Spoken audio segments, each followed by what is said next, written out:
আসসালামু আলাইকুম ওরহমতুল্লাহি অবরকাতুহু ইন্নাল হামদালিল্লাহ ওয়াসসালাতু ওয়াসসালামু আলা রাসূলিল্লাহ ওয়া আলা আলিহি ওয়া সাহবিহি ওয়া মাওয়ালা। কাছে দূরে বিশ্ব জুড়ে যে যেখান থেকে দেখছেন সবাইকে আন্তরিক প্রীতি ও শুভেচ্ছা জানিয়ে শুরু করছি যমুনা টেলিভিশনের মাহে রমজান ব্যাপী ইফতারের পূর্ব মুহূর্তের এই বিশেষ আয়োজন এন মোহাম্মদ প্রেজেন্টস রোজার দিনে পাওয়ার্ড বাই ভাইয়া হোটেলস। প্রিয় দর্শক, অনুষ্ঠান জুড়ে আমি আছি মুফতি শাহ আহমদ রেজা। আলোচনা করব জীবন ঘনিষ্ঠ একটি বিষয়ে। আজকের আমাদের আলোচনার বিষয় লোক দেখানো ইবাদত। আর এ বিষয়ে আলোচনা করার জন্যে আমাদের মাঝে আমন্ত্রিত হয়েছেন দারুন নাজাত সিদ্দিকিয়া কামিল মাদ্রাসার সম্মানিত প্রধান মুফতি উসমান গনি সালেহী। আসসালামু আলাইকুম ওয়া রাহমাতুল্লাহ। ওয়ালাইকুম আসসালাম। মুহতারাম, কেমন আছেন? জি আলহামদুলিল্লাহ, আপনি কেমন আছেন? আলহামদুলিল্লাহ। আপনাকে আমাদের অনুষ্ঠানে স্বাগত। জি স্বাগত। প্রিয় দর্শক, আমরা শুনবো আলোচনা।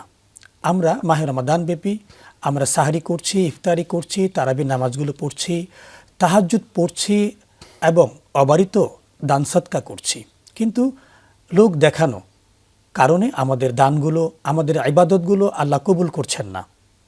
এই সম্পর্কে চলুন আমরা আলোচনা শুনি। জি মুহতারাম, প্রথমে জানবো আপনার কাছে আমরা যে লোক দেখানো ইবাদত মানে রিয়া বলতে আসলে কি বোঝায়? ধন্যবাদ বিজ্ঞ সঞ্চালক। দেখুন, প্রতিটি ইবাদত হবে একমাত্র আল্লাহ সুবহানাহু ওয়া তাআলার জন্য।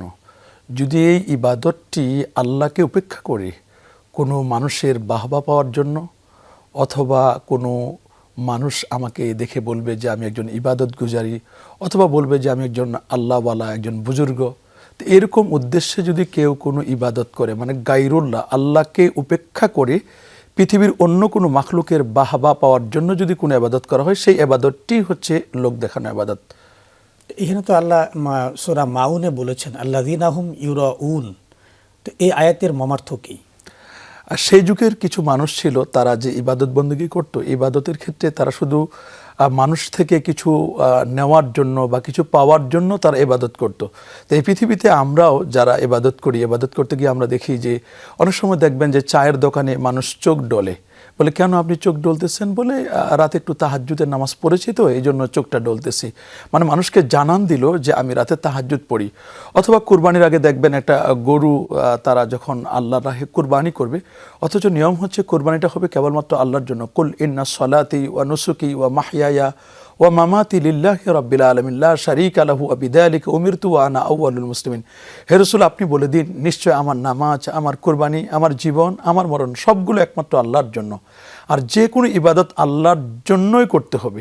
যখন এই ইবাদতটি মানুষকে শোনানোর জন্য বা মানুষকে দেখানোর জন্য করা হয়, যদি শোনানোর জন্য হয় তখন এটির নাম হবে সুমআ, আর যদি দেখানোর জন্য হয় তখন এটার নাম হবে রিয়া। তো এই লোক দেখানো ইবাদতের সব আল্লাহর কাছ থেকে পাবে না। যাদেরকে সে দেখিয়েছে তাদের কাছ থেকে আল্লাহ রসুল বলেন যে তোমরা সব নিবে তাদের কাছ থেকে, যাদেরকে দেখিয়েছে। মুহতারাম, যে মাহে রমাদানে অনেকে ফেসবুকে বা সোশ্যাল মিডিয়াতে সে যে রোজা রেখেছে এটা প্রচার করে যে আমি আজকে রোজা রেখেছি, আজকে সাহরি করতেছি, আজকে ইফতার করতেছি। তো এই ব্যাপারে আপনি কি বলবেন? জি ধন্যবাদ আপনাকে। দেখুন, ইবাদতটা হবে তো আল্লাহর জন্য। আল্লাহ বলছেন ওমা উমিরু ইল্লা লিয়াবুদুল্লাহ মুখলিসিনা লাহুদ্দিন, যে কেবলমাত্র ইবাদত হবে আল্লাহ সুবহানাহু ওয়া তাআলার জন্য। অনেক সময় আমার ইন্টেনশনের কারণে, আমার নিয়তের কারণে ছোট্ট একটি আমল এটি বড় হয়ে যায়, আবার বড় একটি আমল এটি ছোট হয়ে যায়। রোজা এটি এমন এক মহান নেয়ামত এবং একটি মহান ইবাদত। এই ইবাদতটি যেটার পুরস্কার আল্লাহ নিজেই দিতে চেয়েছেন, আসসাউমু লি ওয়া আনা উজুজা বিহি ওয়া আনা আজিজি বিহি। অন্যান্য সব ইবাদত তো একটা নির্দিষ্ট সোয়াব আছে, কিন্তু আল্লাহ পাক রব্বুল আলামিন বলেছেন রোজার ইবাদতটা এটা কেবলমাত্র আমার জন্য, এটার প্রতিদান আমি আল্লাহ নিজে হাতে দিব অথবা আমি নিজে হয়ে যাব। এই মহান ইবাদতটি যখন কোনো মানুষকে দেখানোর জন্য করে, তখন এই ইবাদতের সোয়াব কিন্তু আল্লাহর পক্ষ থেকে সে পাবে না। আর এটা এমন একটা ইবাদত, রোজাটা, এটা লোক দেখানোর তেমন কিছু নেই। কারণ আমি যে রোজা রেখেছি এটা তো কেবলমাত্র জিজ্ঞেস করা ছাড়া এটা সম্ভব নয়। এই জন্য হাদিসের মধ্যে অন্যান্য জায়গায় বলা হয়েছে যে আমি নামাজি, একথা বলা যাবে না, আমি হাজি, একথা বলা যাবে না। কিন্তু রোজার ক্ষেত্রে বলা হয়েছে, বুখারী হাদিস, যে ইন্নিমরুন সায়েম, যদি আমার সাথে কেউ গায়ে পরে ঝগড়া করতে আসে তাহলে আমি তাকে এই মেসেজটি দিব যে আমি একজন রোজাদার। এটা নবীজির বাণী। নবী বলছেন তুমি বলে দাও যে আমি একজন রোজাদার। তাহলে এখানে তো একটা রিয়া আসার কথা একটা অহংকার আসার কথা, কিন্তু রোজার মধ্যে এই রিয়াটা, এই অহংকারটা আসবে না বলেই নবী করিম সাল্লাল্লাহু আলাইহি ওয়াসাল্লাম বলে দিয়েছেন যে তোমার সাথে যদি কেউ গায়ে পড়ে ঝগড়া করতে আসে তাহলে তুমি তাকে বলে দিবে যে আমি একজন রোজাদার। তো রোজা রেখে আমি এমন কোনো অ্যাক্টিভিটিস বা এমন কোনো পারফর্মস আমি না করি যেই পারফর্মসের কারণে মানুষ আমাকে বলতে পারে যে আমি লোক দেখানো ইবাদত করতেছি। যেমন তারাবির নামাজ রোজার একটি অনুষঙ্গ ইবাদত। তারাবিটা পড়ার ক্ষেত্রে আমি মানুষকে দেখানোর জন্য একেবারে জায়নামাজ নিয়ে বা আমি স্ট্যাটাস দিচ্ছি ফেসবুকে, অনলাইনে যে আমি তারাবি নামাজ পড়তে যাচ্ছি, বা আমি এখন ইফতার করতে বসেছি, আমি রাতে তাহাজ্জুদ পড়ব, বা আমি সাহারি গ্রহণ করতেছি, সাহারিতে আমার এই আইটেম থাকবে। তো যখন কোনো ইবাদত আল্লাহকে উপেক্ষা করে মানুষকে দেখানোর জন্য করা হয়, এই ইবাদতের সওয়াবটা, এর রিওয়ার্ডসটা আল্লাহ পাক রব্বুল আলামিন দিবেন না, বরং আল্লাহ বলছেন তুমি তো আমাকে খুশি করার জন্য করো নাই, যে লোকদেরকে খুশি করার জন্য করেছো কিয়ামতের ময়দানে বলা হবে যে তাদের কাছ থেকে তুমি রিওয়ার্ডস বা সওয়াবটা তুমি নিয়ে নাও। জি মুহতারাম, সরাসরি তো রোজার মধ্যে তো রিয়া দেখানোর সুযোগ নাই, কিন্তু এরকম তো মনে হয় আছে অনেক সময় যে অনেকে রোজা রাখে, মনে করে যে আমার বাবা কি বলবে, মা কি বলবে, সমাজ আমাকে কি বলবে। সেটা আল্লাহর জন্য হয় না, রোজাটা হয় মানুষকে দেখানোর জন্য, মানুষকে প্রমাণ করার জন্য যে আমি রোজাদার। এই বিষয়টি আপনি কি বলবেন? ধন্যবাদ। দেখুন, রোজার বিষয়টি আসলে এটা তো একটা সিক্রেট বিষয়, কারণ আমি যে ক্ষুধ পিপাসা নিবারণ করেছি এটা তো মানুষ বাহির থেকে বোঝার কোনো ক্ষমতা নেই যদি আমি না বলি। কারণ অনেক সময় রোজা রাখা হয় এই জন্য যে মনে করেন একটা কমিউনিটিতে গেছেন, তিনি যদি নতুন বিবাহ করে থাকেন তাহলে বলবে যে আমার আত্মীয় স্বজন যারা নতুন আছে তারা কি বলবে যে আমি রোজা রাখতে পারলাম না, অথবা আমি ইফতার সামগ্রীতে অংশগ্রহণ করলাম না, অথবা সাহারিতে উঠলাম না, বা ফ্যামিলির লোকজনের সাথে সাহারি গ্রহণ করলাম না। তো এই সিমটমগুলো দিয়ে কিন্তু বোঝা যায় যে আমি রোজা রাখছি কি রাখছি না।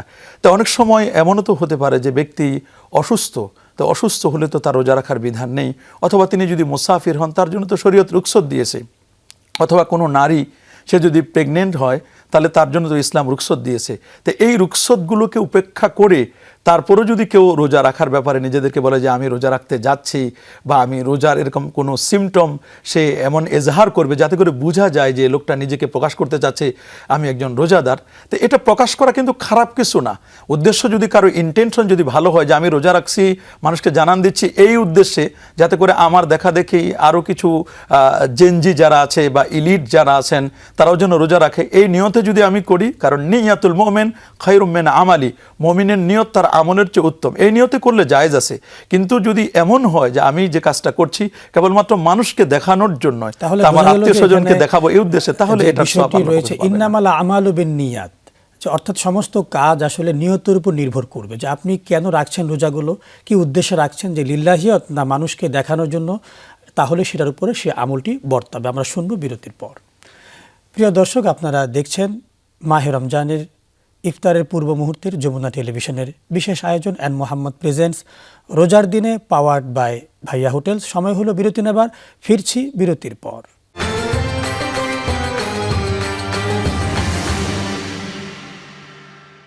প্রিয় দর্শক, ফিরে এলাম বিরতির পর। শুনছিলাম গুরুত্বপূর্ণ আলোচনা। আমাদের মধ্যে অনেকে রোজা রাখছি, আমাদের নিয়তগুলো ঠিক হচ্ছে না, আমরা শুধুমাত্র আল্লাহর জন্যে এবং আল্লাহ রসুলের জন্যই আমাদের রোজাগুলো রাখতে হবে। চলুন আলোচনায় যাই। যে মুহতারাম, আরেকটি বিষয় আপনার কাছে আমরা জানতে চাই যে অনেক সময় ইফতার বিতরণ কর্মসূচি নামে ফেসবুক লাইভে ইফতার দিচ্ছি মানুষকে, ইফতার পার্টি, মানুষকে দাওয়াত দিচ্ছি, ফেসবুকে লাইভে দিচ্ছি অমুকে এত টাকার ইফতারি করছে, বাহারি ইফতারি আয়োজন করা হচ্ছে, এটা কি লোক দেখানো রিয়া নয়? না, অবশ্যই লোক দেখানো রিয়া তো আছে। রাসূল আকরাম সাল্লাল্লাহু আলাইহি সাল্লাম বলেছেন যে এমন একটি জামানা আসবে মানুষ যে কোনো ইবাদত করতে গেলে তারা মানুষকে খুশি করার জন্য ইবাদত করবে, আল্লাহকে খুশি করার জন্য নয়। তো যেখানে রোজার মতো একটি মহান ইবাদত, আমি রোজার ক্লোজিংটা করছি ইফতার দিয়ে, তো যেখানে ইফতারের পূর্ব মুহূর্তে দোয়া কবুল হয় এবং ইফতার করানোর ব্যাপারে নবীজি ফজিলত বলেছেন মান ফাত্তারা সাইমান, এটা তার গুনাহ মাফির কারণ হবে। আর সে এমন একটি মহান কাজ যখন আমি লোক দেখানোর জন্য করে থাকি তাহলে নিঃসন্দেহে এটি একটি গর্হিত কাজ। কারণ রিয়া যেটা, এটাকে শেরকে খফি বলা হয়েছে। শেরক দুই ধরনের, একটি হচ্ছে শেরকে জলি আর একটি হচ্ছে শেরকে খফি। প্যারা নবী রসুল করিম সাল্লাল্লাহু আলাইহি সাল্লাম বলেছেন যে আমার উম্মতের ব্যাপারে আমার তেমন কোনো আশঙ্কা নেই যে উম্মত বিপদগামী হয়ে যাবে, তবে আমি একটু আশঙ্কা করছি যে আমার উম্মত শেরকে খফিতে লিপ্ত হবে। সাহাবায়ে কেরাম বলেন ওমার শেরকুল খাফি ইয়া রাসূলুল্লাহ, হুজুর শিরকে খাফিটা কি? নবীজি বলছেন লোক দেখানো ইবাদত করা, মানুষকে শোনানোর জন্য কোনো ইবাদতের কথা বলা, তো এগুলো লোক দেখানো ইবাদত, এটা নবীজি কখনো পছন্দ করতেন না। সাহাবায়ে কেরাম রিদওয়ানুল্লাহি তাআলা আলাইহিম আজমাইন তারা কখনো পছন্দ করতেন না। তো যখন আমি ইফতার করতে যাচ্ছি, ইফতার সামগ্রী কিনছি, এটাকে লাইভ কাস্টিং করছি, অথবা ইফতারে কারা কারা এখানে আয়োজন করেছেন তাদেরকে ইন্ট্রোডিউস করছি বা তাদেরকে পরিচয় করে দিচ্ছি, এমনও হয় যে ইফতারের কি কি খাচ্ছি, মুখে কখন খাবারটি গ্রহণ করছি সেটাও পর্যন্ত বলা হয়, এবং কারা কারা আসলো, কি কি আইটেম হলো, এগুলো তো মানুষকে শোনানোর জন্য। মনে রাখবেন যে কোনো মুবাহ কাজ, এটা ইমাম নববী রহমতুল্লাহ একটি উসুল দিয়েছেন যে ইন্নাল মুবাহাত, নিশ্চয় বৈধ কাজ তাসিরুত তাআত, এটা নেকিতে পরিণত হয় বেনিয়াতিস সালিহাতি ওয়াস সাদিকাত, যখন ব্যক্তির নেক নিয়ত থাকে। এবং আল্লামা ইমাম ইবনু নুজাইম আল হানাফি আল মাসরি তিনিও খুব চমৎকার করে বলছেন যে আল আশবা ওয়ান নাজাইর কিতাবের মধ্যে যে আল উমুরু বিমাকাসিদিহা, প্রত্যেকটি কাজ এটা ডিপেন্ড করবে তার ইন্টেনশনের উপর, তিনি কি অভিপ্রায় করছেন, তিনি কি নিয়ত করেছেন। তা আমার উদ্দেশ্য যদি এই হয় যে আমি যে ইফতার সামগ্রী মানুষকে খাওয়াচ্ছি, এর দ্বারা উদ্দেশ্য যদি এই হয় যে এটা দেখে আরেকজন মানুষ কোনো এতিম দুস্থ অনাথ তাদেরকে ইফতার সামগ্রী দিবে, এই নিয়তে যদি আমি করি তাহলে তো ফাবিহা ওয়া নি'মা, এটি উত্তম হবে। আর যদি মানুষকে দেখানোর জন্য হয় তাহলে নিঃসন্দেহে এটি শিরকে খফি এবং এটি গর্হিত কাজ। এই ধরনের গর্হিত কাজ থেকে আমাদের সকলের বেঁচে থাকা উচিত। যে আরেকটি বিষয় মোহতারাম, যে ইফতার যে লাইভ দেখানো হচ্ছে, বাহারি আইটেম, শত শত আইটেম, কিন্তু দেখা যাচ্ছে আমাদের অনেক গরিব মানুষ আছে যারা ইফতারিতে শুধু খেজুর বা এক গ্লাস পানি ছাড়া ইফতার নাই।